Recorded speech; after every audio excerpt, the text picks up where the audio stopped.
Is this on? Can you hear me? Can the police hear me? I hope so. I haven't got my back turned on them out of disrespect for them. I can say I don't respect what they've been doing lately. The job they've been doing on a lot of peaceful protesters who are assembling for petition of redress of grievances in various places in this country. I was on Sproul steps the other night, having not intended to get arrested. I went there to hear Robert Reich. Can you hear me? I went to hear Robert Reich. I wanted to hear him, and I saw 10,000 people. Tremendous crowd in Sproul, all over the place. And I heard a General Assembly actually hearing people in the stack actually make proposals on both sides of whether they should risk arrest, whether they should pitch the tents or not, making decisions. 88.5% were in favor of that. And I thought, these are the people I want to be arrested with. I want to... I could prove that I hadn't intended to be arrested, as I didn't yet tonight, because if I had, I'd be wearing a tie and coat, as I always do when I get arrested. I want to show people, if they see any pictures of it, that possessing a tie and a shirt and a coat does not excuse you from the responsibilities of civil disobedience. And they were indeed wonderful people that I was with in that tent, who invited me into their tent. They were very young, and you don't have to be very young not to know who I was, and nobody there did know who I was. Back in the 70s, I was at 40, twice the age of most of the people I was demonstrating with, and they stayed the same age. I'm glad to say now I'm 4 times the age of these people, and I haven't unfortunately seen a lot of them in recent years. So I'm really done. In fact, how many people here have never heard me speak, let's say? Yeah. Okay, terrific. I wish there were... I know there's a lot more, because there are a lot more at Sproul Plaza. Anyway, in this tent, twice in the middle of the night, they said the police are coming at us. Fine. Been through that a lot. And they were offering... One guy offered a tear gas mask that he brought with him. And others were giving me bandanas and whatnot. And I said, what? What are you talking about? The idea sounded bizarre to me. Yeah, I've been tear gassed, and I was maced along with Howard Zinn on May Day. Actually, that was 40 years ago in 1971. So we were doing what was called mobile tactics, what they called at the time, not getting arrested right away, going through the streets and stopping traffic. And the theme of that was, if we won't stop the war, we'll stop the government. And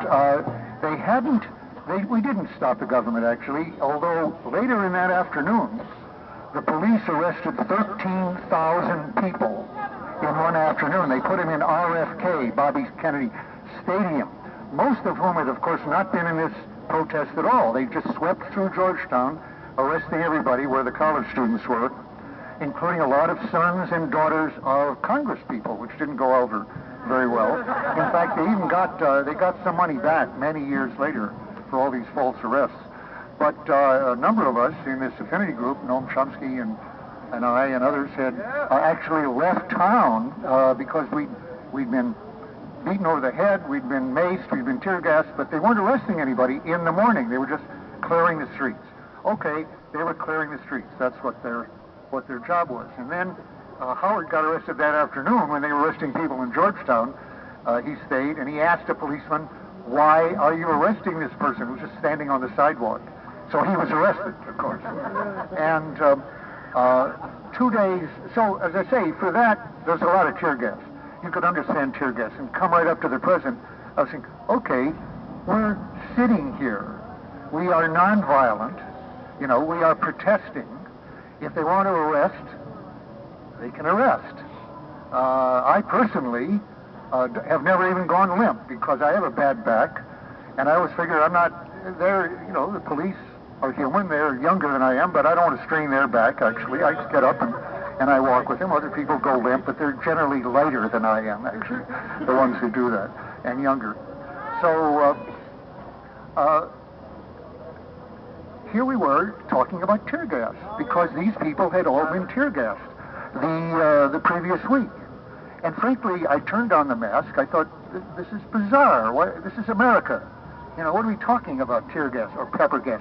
I hadn't seen the videos yet of my senior, Dorley Rainey, if you've seen her picture, who got pepper gassed in Seattle, and the people in Davis who were being sprayed like this, you know. And now, that's not a respectable way for police to behave. You can't respect that behavior. I don't know what was in the heads of the police who were obeying orders, who were doing that, but they should have recognized this was an illegal order. Definitely. And as a matter of fact, if I'd seen that kind of thing, it didn't happen. Because of the videos we'd seen, they didn't clear it off that night. They waited till another day or two and 3:30 in the morning, and we didn't get cleared off. But here were these young people being very, very calm and getting ready for it. One of them offered me a bandana to put over my face with water in it. It was pretty wet. It was pretty cold, and I made a poor judgment. I put it around my neck to put it up, and I began shivering. I was so cold, so I took it off.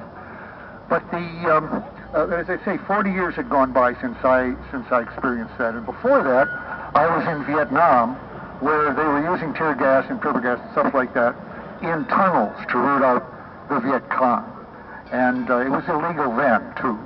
Okay, so had I been part of an action, and I trust that won't happen tonight, but had I been part of an action when I saw people, police are using what they've come to call batons, otherwise known as bats or clubs, my instinct would have been, or would be tonight, to say, excessive. Hear you back there? Can we try using this? Well, I heard this is better. Can you hear me or not? Yeah. Okay, they can hear me, Lisa, right? On the back, they can't hear. Well, let's see. Let's see if this is better. So you gotta hold both fingers. What? It's kind of, you gotta hold both fingers. Yeah. More folks can sit down. The people behind you it. can hear because they'll have direct access. Hold it. So if you need to stand, move a little bit back if you're willing. You hold that come trigger, then you hold forward. this button. And we'd also like to ask hold you that folks trigger. right here if you're it willing to louder. sit or take a step back. Let's see if this is Oh, you talk from here. Talk from here. Talk from here. Is this louder? Okay. So, I had control of preparing. The other one. Well, yeah. How's this? Okay. As I say, here I am. No. My head is being preparing for an assault. The other mic back. With the mic back.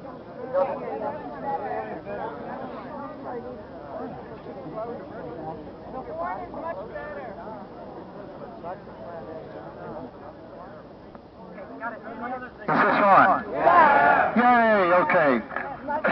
Okay. Right. I hadn't seen, it took me back very much, seeing these young people getting ready for a police assault, which, as I say, had they used the force that we saw earlier in Berkeley or Seattle or some of these other places, they should have been told, and I'm sure they really know, excessive, unnecessary force is a crime. It's criminal assault. And you people, the finest tradition of you people is uphold law and order, and there couldn't be people, and we're trying to uphold the right of dissent in this country, which has been under attack for at least 10 years and more, and doing it peacefully and non-violently. Now, when you see, let me give you, for those of you who don't know, let me put this in context a little bit. When some of you were already protesting, I met somebody here tonight doing a civil rights movement. When I was in Vietnam, and I was in the Pentagon. Now, actually, I was at that time a liberal Cold Warrior.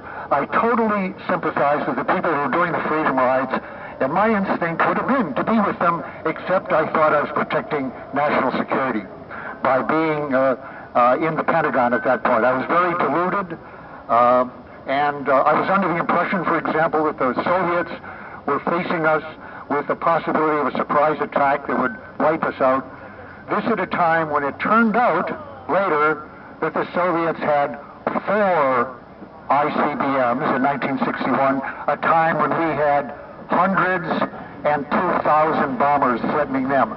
So it was as much of a delusion as this country was subject to in 2003 when they told we were invading a country that had not attacked us because it had WMDs.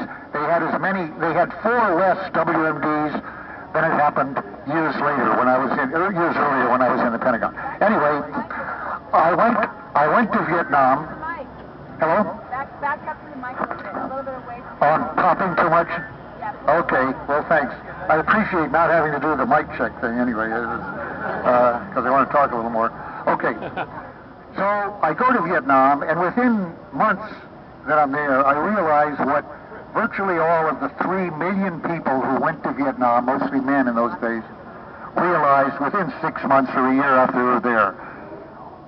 We were not doing anyone any good. We were killing people without justification. There was no progress ahead, no success in line about from this, and yet it was going on. We were in the process of dropping 4 times as much tonnage of bombs on Indochina as we had dropped in all of World War II in Europe and Asia. And that went on for 10 years, essentially, from 1965 to 1975. Now, at that point, the government was filled with people who knew what I knew after my 2 years in Vietnam. I came back with hepatitis, or I would have stayed over for a while. Not because I believed in the war at that time, but because I had friends who were doing this. A lot of them adrenaline junkies, actually, looking back on it, as I was myself to some extent, driving the roads in Vietnam. Why did I do 10,000 miles in Vietnam? Well, when I got depressed, I went out and I did an inspection tour. It's very exciting, with a machine gun and a bunch of grenades with me, and I know what it feels like. And I got shot at a good deal when I was walking with troops, so I know the feeling of that, and I respected the people who were doing it, but I came less and less to respect what we were all up to and what we were doing over there. I was one of those then who came back from Vietnam, or even before I came back, who understood that we were killing people without any justification. This should end. And as I say, the war was being carried on by people who knew that. And I'll bet that I'm not pointing fingers at these particular police, but I will just bet that some of them have been in Iraq or Afghanistan. And the fact is, there is no good reason for us killing Iraqis or Afghanistan people. The police who may have been involved in that were protecting their teammates and they're protecting themselves. And I can tell you that whatever the nature of the cause, when you're getting shot at, as I have been, you shoot back and you don't think too much about it. And it's very human instinct if you're armed and if you're there to do it. And you don't ask yourself at the time, why am I here to be shot at? Do I have a right to be part of this? You just don't ask it when you're getting shot at. And and I'm sure there are people in this crowd and in the police here who've had that experience. However, as I say, when you get out of the combat zone, you start to think about it. As I said, the Pentagon was filled with people who knew. In fact, there wasn't anybody who essentially believed that what we were doing was going to come to any good. Nobody. And yet, say, take 1968, the end of the Democratic administration there with McNamara, we dropped 3 million tons of bombs, 2 million in all of World War II. We've now dropped 3.2 million tons of bombs. Everybody there, after the Tet Offensive, knew this was going to come to no good, and eventually we'd leave, having killed hundreds of thousands and millions of people, to no justifiable effect.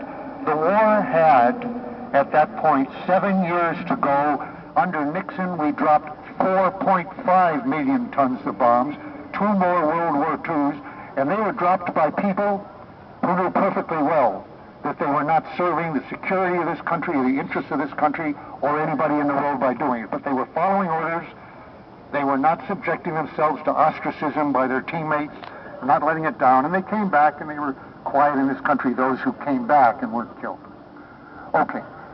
I had the good fortune. For a while, I was working, advising presidential candidates.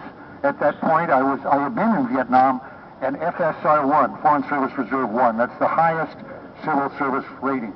In the Pentagon a year before that, I'd been a GS-18, highest civil service rating, which means the level of a Deputy Assistant Secretary of Defense and the pay.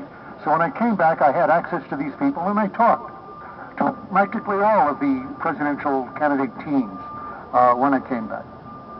But the war went on. As I say, it had 7 years to go. I had the good fortune to attend a gathering at Haverford of the War Resisters League, War Resisters International, they hold every 4 years. And I'd already met some people a year before that in this group who had put me on to reading by Martin Luther King, Stride Toward Freedom, which I recommend to you. And actually an essay I want to recommend, I haven't done it enough over the years, but it's very relevant right now, by a woman, a Quaker named Barbara Deming, D-E-M-I-N-G, who wrote an essay called Revolution and Equilibrium on nonviolence. And it introduced me to a kind of power that I had never really heard about before. I'd worked at the Rand Corporation for 9 years. I'd been in the Pentagon. I'd been in the Marines for 3 years. And the power I knew about was what Mao talked about, the power at the barrel of a gun, ours or theirs. And that violence, or the threat of violence, was real power, and everything else was kind of talking and so forth. And what I learned from Martin Luther King, who learned it from Gandhi and Thoreau and others, was the idea of a kind of power that does not threaten harm, does not threaten physical harm, is not based on threats, except, some people like to say it's not coercive and there's no threat. Not quite true. It is a kind of coercion, but the threat is of withdrawing your support, withdrawing your deference, withdrawing your money, withdrawing your body, withdrawing your silence, and not being silent when you know the truth, when you know that lies are being getting in the way, putting your body in the way of injustice. Now, it took a long time for Gandhi to lead the movement that got the British out of India. Actually, a fair number of people were shot by the British in the course of that. And it took a while, and there were other people advising violence during that period. His theory, and I think the practice, was that fewer people would die when all the threat of violence was on one side, not the other. Yes, we would be the ones suffering the violence, but by staying there, resisting, and not giving in, and speaking the truth determinedly, that real change could happen, rather than a cycle of violence and reciprocation and the replacement of one dictatorial regime by another one headed by young men with guns and the older men who are preaching guns in a movement, a violent movement that most people will not join and can't join. The women, the old people are excluded from that kind of struggle. So he invented, Gandhi put it, I invented jail going. He filled the jails with these people. Okay. I didn't know that's the only way to do it, but for me it was a new way. And in Haverford in 1969, I was listening to people now who represented this point of view, young people whose lives had been changed by Martin Luther King and by others. I met one in particular. I didn't meet him, actually. I wanted to meet him, but he was speaking to the group named Randy Keeler, working against a nuclear plant now, 40 years later, in his area. They were foolish enough to try to reopen a nuclear plant in his neighborhood. And he was on his way to jail. He's from San Francisco, which I hadn't heard. I'd already gotten a very good impression of this guy from earlier speaking, and I wanted to talk to him and get to know him. And then he announced he was on his way to prison for refusal to cooperate with the draft. And I hadn't known that. In fact, I don't think anybody there knew that was going to happen. And I was thunderstruck by it. And everybody was sort of, he said, I'll be going, everybody in our San Francisco office of War Resisters League has already gone. All the men have gone, and now it'll be just women. But he said, David Harris was one, for example, you've heard of him. And he said, I'll be happy to be going because I know that you people will be carrying on. And meanwhile, this was such a surprise to hear that because I've been thinking, this guy, I'd earlier been thinking, I'm glad that all the foreigners here have had a chance to see this. There are a lot of people from all over the world, India, Vietnam, and it's because this is the best we have. He's one of the best we have. And then I hear he's on his way to prison. And I started to cry, and I went to a men's room in the back and didn't hear the rest of the speeches. I sat down on the floor of the men's room for about an hour, and I was crying hysterically for an hour. This had only happened one other time, actually, when I heard that Bobby Kennedy had just been shot. And these are the only times in my life I remember having this particular reaction. And what I was thinking was, this is what my country has come to. That the best thing that a young man can do is to go to prison. He could have gone to Canada, he could have gone to National Reserve, he could have been a CO, but he chose the strongest way, like 50,000 others who faced legal process. 5,000 went to prison. This country owes them, I think, a great debt. They're the example they set. And I said, you know, there's a Leonard Cohen song. So it's, I think it's called Dress Rehearsal Rag, and the lines are, so it's come to this. It's come to this, and wasn't it a strange way down? Wasn't it a long way down? And that's what I was thinking, that my son, who was then 14, was born for prison. And indeed, the war was still going on 4 years later when he turned in his draft card, his registration card. So he didn't go to prison because they ended registration because too many people were doing that. There was too much resistance. And just by the way, I think the reason we're sitting right here at this moment in the middle of Market Street without yet getting arrested is because there was too much resistance in Seattle and in a lot of other places here, and Berkeley, and the bosses of the police, and it's not up to them, the bosses decided they didn't like the videos of that, they didn't like the pictures. The pictures of people who were sitting there peacefully and getting chemical warfare use against them right away.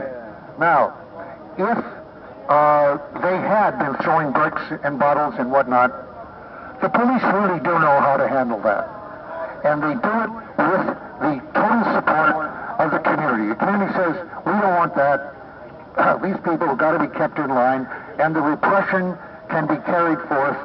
Some of you may have heard me say earlier, when there were violent protests by the weathermen and by others during the war, the report would go to the White House with the notation scrawled on it, great, good, this is what we want. And it wasn't just coincidence, because a lot of it was from provocateurs, in any case. Every trial of the anti-war people, the veterans and everybody, turned out to have an informer in that group.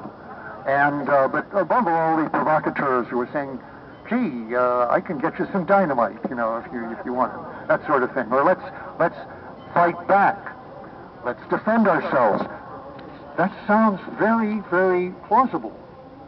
Nothing is more human than to want to fight back physically. And by the way, I'm not a total pacifist yet. I wasn't then, and I'm not now. When it comes to defending my country against invaders, occupiers who are armed, and they would not, I would not use total nonviolence on that. When it comes to resisting armed, but when it comes to changing the country, changing the society and the world, what Gandhi invented, which was that the spectacle and the experience of facing bold, courageously and confidently the use of violence against you and not threatening back, but maintaining your stand on the truth, is powerful. And what it does is not so much change the hearts of the people who are actually beating you at that moment. Actually, that's one theory of how it happens. I don't think that is the main thing. It does change the people who are supporting that process, the allies, the supporters of it, who don't want to be associated with that, and they lose the support that they actually need for those policies. If people had fired back at the military who were killing up to 100,000 people in Iran, under the Shah of Iran, the Shah or his family would still be there in Iran, actually, and the torture would be being done by him if they'd fought back, if they had guns to do. If the people in Tunisia had used violence against the police who were initially shooting them, Ben Ali, the dictator that we had supported for so long, would still be in Tunisia. Mubarak, likewise. In each of those cases, the police, in the heads of the police, starting with the lower level, didn't shoot, didn't want to shoot. Their bosses decided it wasn't good for them, it wasn't good for their power, and they turned against the dictator. It's what happened in Iran, it's what happened in Tunisia, it's what happened in Egypt. That hasn't succeeded yet in Yemen. It's not a guarantee. A lot of people can die. Syria, Yemen, Bahrain. Yeah, it's not a guarantee that anything will happen fast. I believe, and I'm not telling people what to do. I'm not even advising them. I'm just telling them what I think I learned by watching this over the last 40 years. In any case, I do know the power of that kind of example of just going to prison like Randy Keeler and 5,000 others, because I felt that power on my own life. I sat there, I cried, and in the end I said, I wiped my face, I went to the wash basin, I looked at it and I said, okay, now what do I do to help end this war now that I'm ready to go to prison? And I didn't have to ask myself, am I ready to go to prison? Because with this example, I knew perfectly well when I was in Vietnam and I believed in the cause, and even when I didn't stop believing in the cause, I had exposed myself to death and endangerment on the roads many, many times. I'd been shot at. If I could do that, like hundreds of thousands of other Americans in a bad cause, then I could go to prison, like these people. Well, or I could do things that would lose my job, which is what really keeps people in line, not going to prison so much. So, I thought of a number of things